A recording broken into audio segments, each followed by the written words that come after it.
Amigos y hermanos, les saludamos en el nombre del Señor Jesucristo. Permítame decir que es un gozo del Señor poder compartir estos tiempos y sobre todo compartir la palabra del Señor.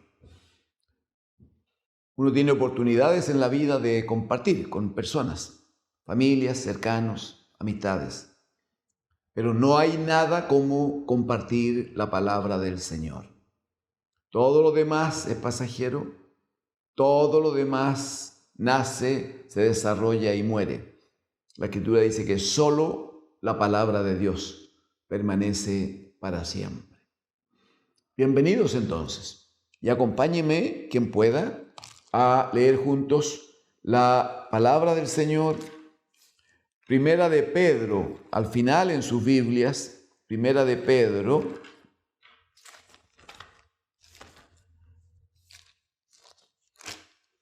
capítulo número 2. Primera de Pedro, capítulo 2. Vamos a leer los primeros 4 versículos. Leo en el nombre del Señor Jesucristo. Dice: desechando pues toda malicia, todo engaño, hipocresía, envidias y todas las detracciones, desead como niños recién nacidos la leche espiritual no adulterada, para que por ella crezcáis para salvación.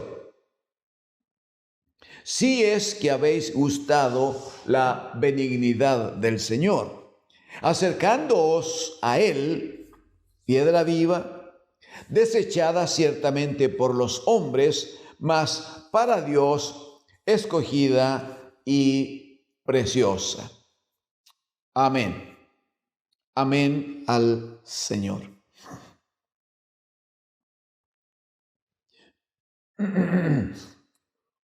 Hay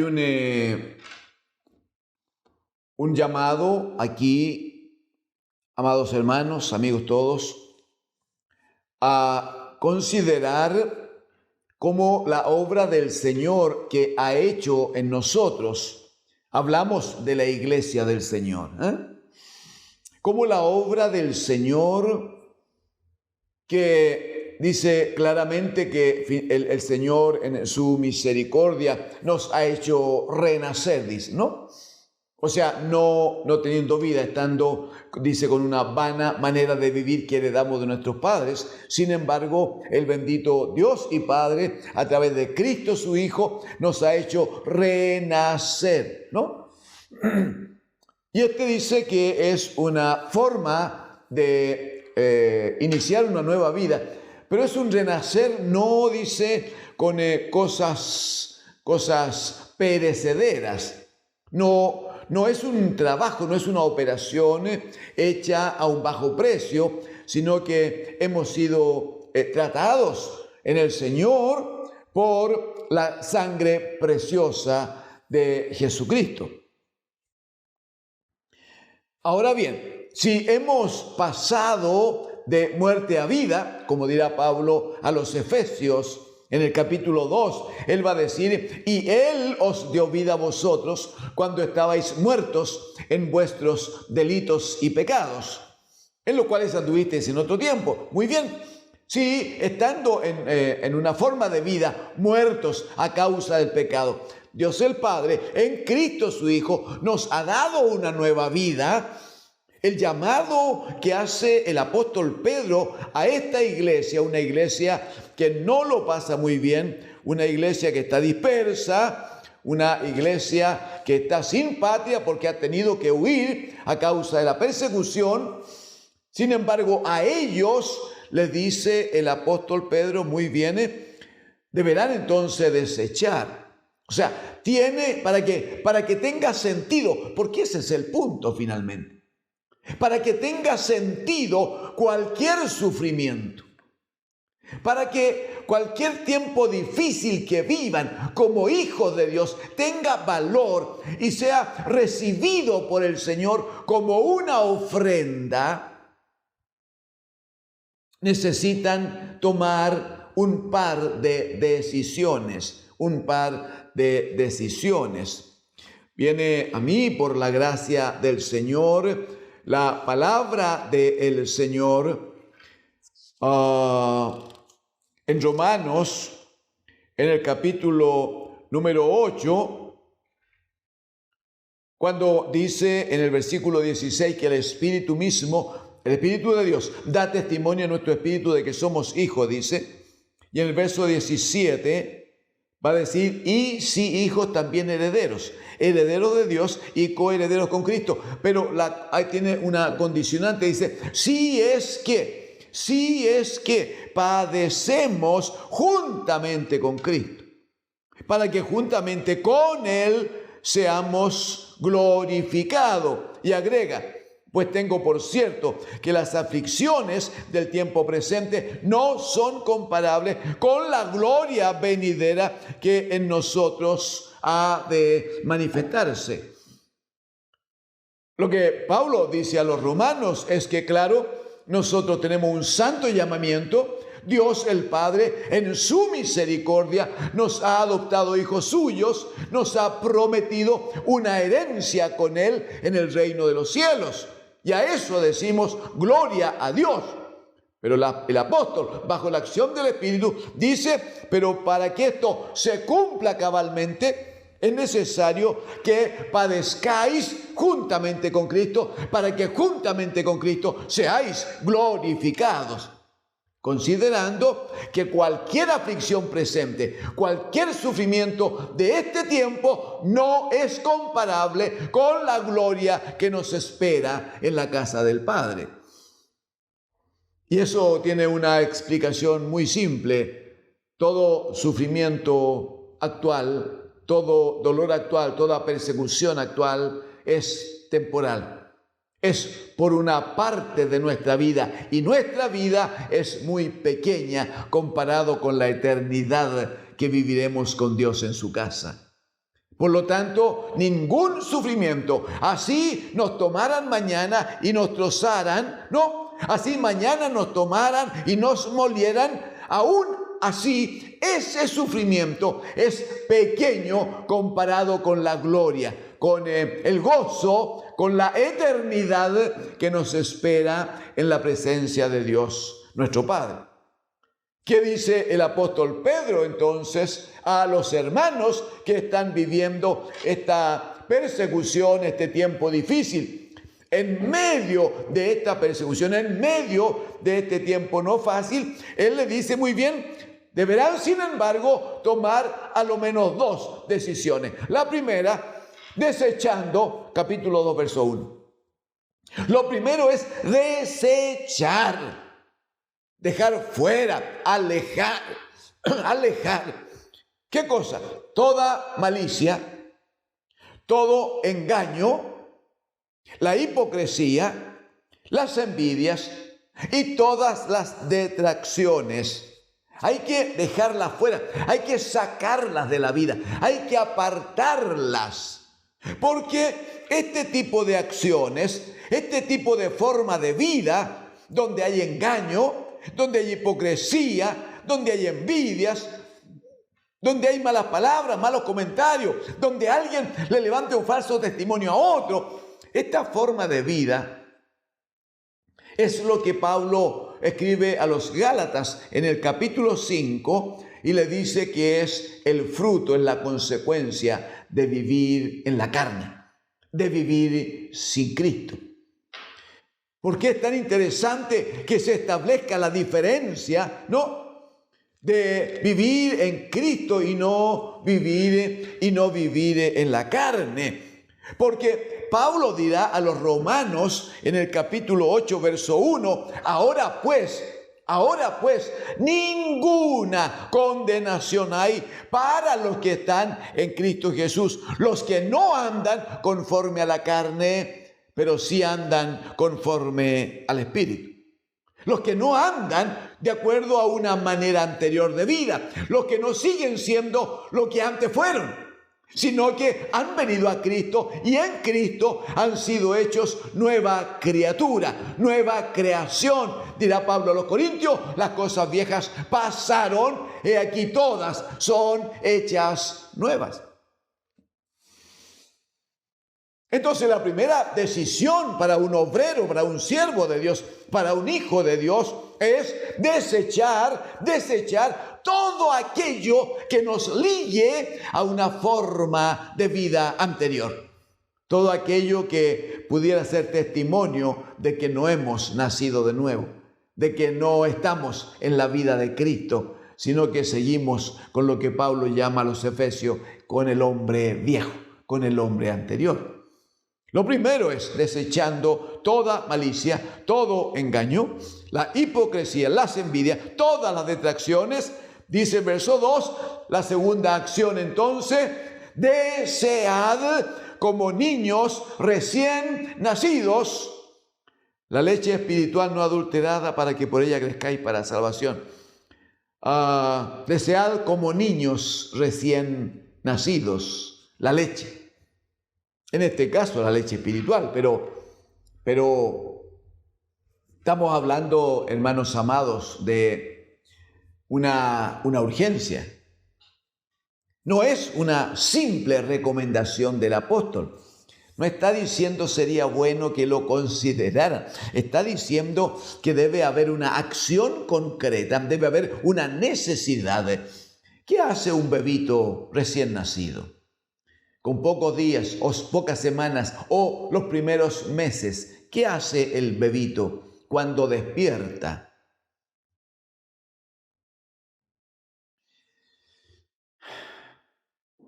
Creo recordar años atrás, varios años atrás, llevando a alguno de los hijos que el Señor en su misericordia, en su amor nos había dado, llevándolos a control médico o a ser atendidos por alguna situación. El pediatra que atendía a los niños, él decía reiteradamente, decía, hay 3 cosas de las que hay que estar preocupados siempre, porque si estas 3 cosas están bien, el niño está bien. El niño no molesta, el niño va a estar tranquilo, el niño puede estar en su cunita y dejará a la mamá que haga las cosas, etc. ¿Cuáles son las 3 cosas? 1, que no esté enfermo. Si el niño está enfermo, va a llorar, porque no tiene forma de manifestarse. Va a llorar. Que no esté enfermo. Segunda cosa, que no necesite ser mudado, que no haya hecho alguna de sus necesidades y por lo tanto eso se mantenga en el pañal y esté incómodo. No, hay que estarlo revisando constantemente para que esté sequito. Y lo tercero es que el niño no tenga hambre, porque claramente un niño que tiene hambre no puede pedir alimento. La única forma de llamar la atención es llorando hasta que consigue la respuesta y aparece el biberón, aparece la mamadera con su leche. ¿Qué se le da a un niño recién nacido? Solo leche por un buen tiempo, solo leche. Eso es suficiente. De hecho, los primeros meses, hablo de los tiempos normales de crianza de los niños. Los primeros meses, 6, 8 meses, el pecho de la mamá, la leche materna era absolutamente irreemplazable.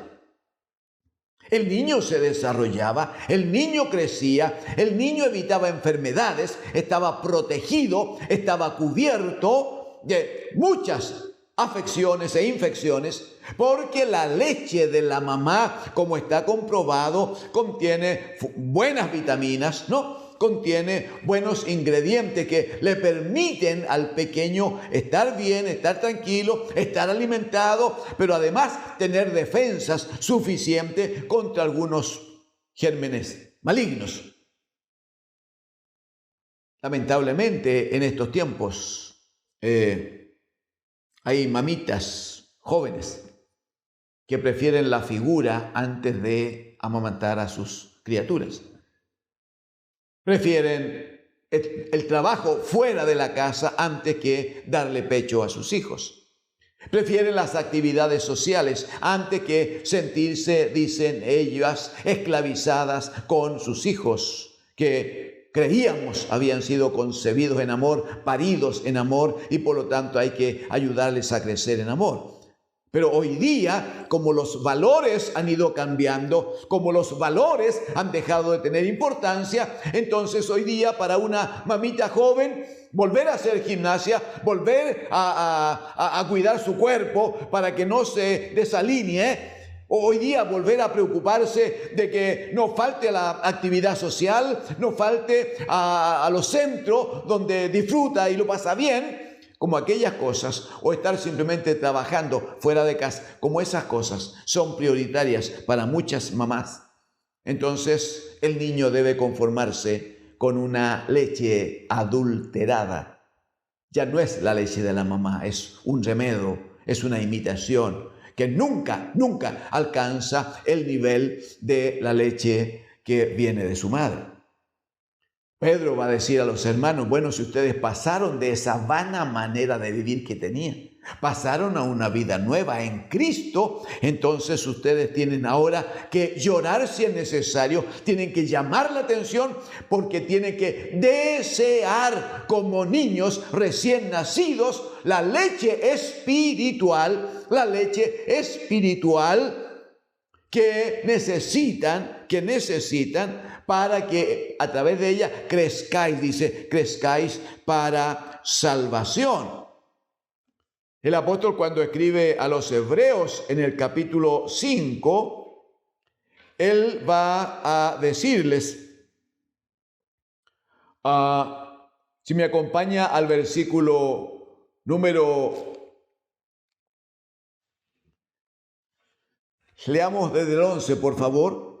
11, Hebreos 5:11. Acerca de esto dice, está hablando de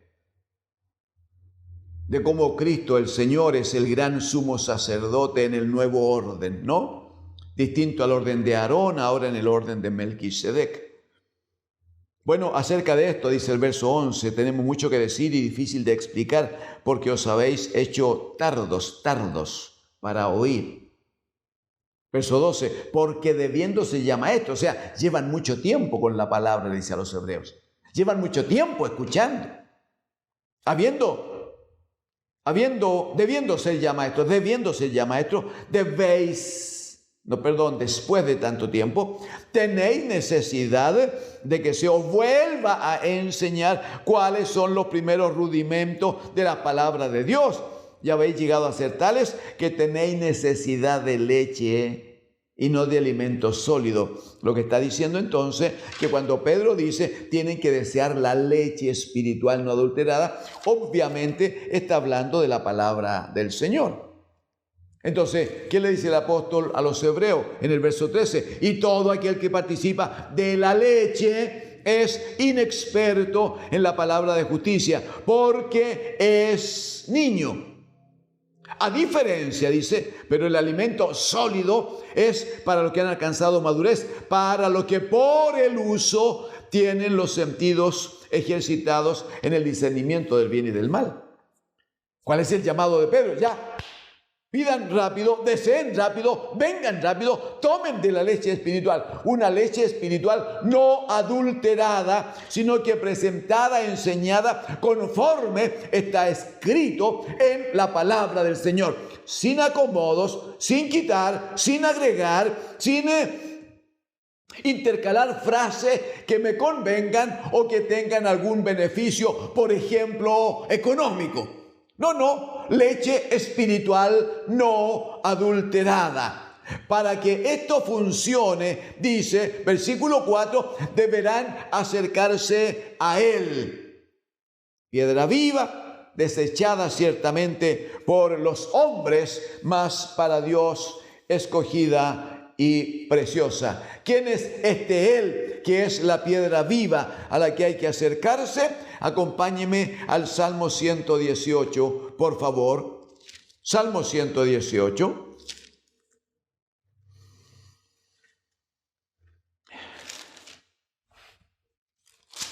Salmo 118, mira el versículo 22, versículo 22.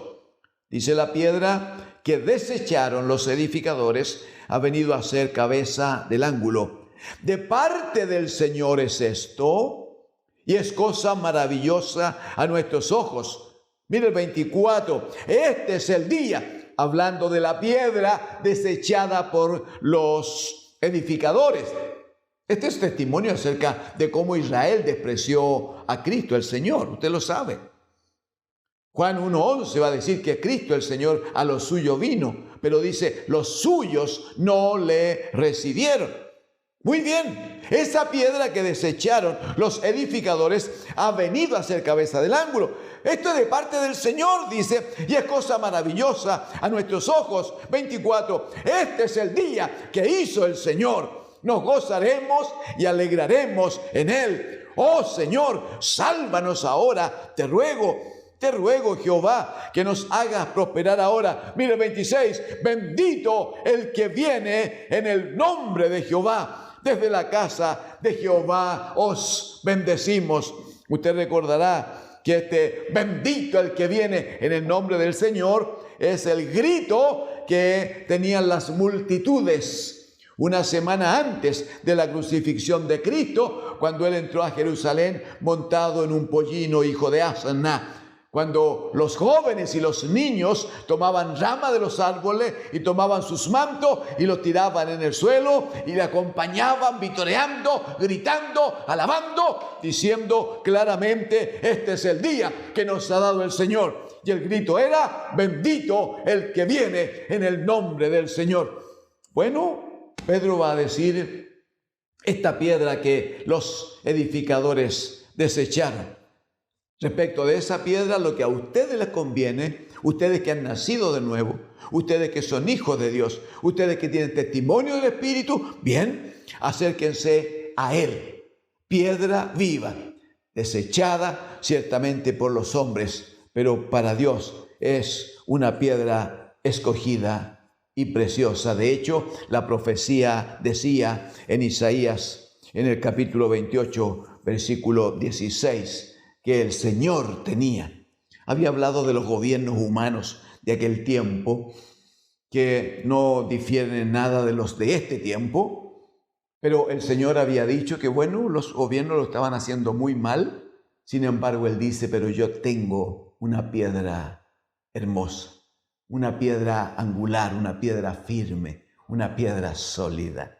El que crea en Él, dijo en Isaías 28, el que crea en Él no se apresure, tenga paz, esté tranquilo, porque finalmente esta piedra que es fundamento, que sostiene todo el edificio, toda la casa, que sostiene toda la vida de un hombre, de una mujer, esta es una piedra tan sólida que no permitirá que nada caiga si está fundamentada en Cristo, el bendito Hijo de Dios. Amigos, hermanos, venga al Señor, venga a la palabra del Señor, porque no hay forma de conocer a Cristo, la piedra angular, la piedra principal. No hay forma de conocer a Cristo sino por la palabra de Dios. Jesucristo dijo, hablando a los fariseos, escudriñad las Escrituras, les decía, en ella os parece que tenéis la vida eterna, y ellas, dijo Él, son las que dan testimonio de mí, y no queréis venir a mí para que tengáis vida. Venga Cristo el Señor para que conozcamos las Escrituras. Venga Cristo para que estudiemos la palabra del Señor. Venga Cristo para que se nos revele la figura del Hijo y a través del Hijo conozcamos al Padre. Venga Cristo el Señor. En Él hay salvación y vida eterna. Que Dios, el Señor, les bendiga. Amén.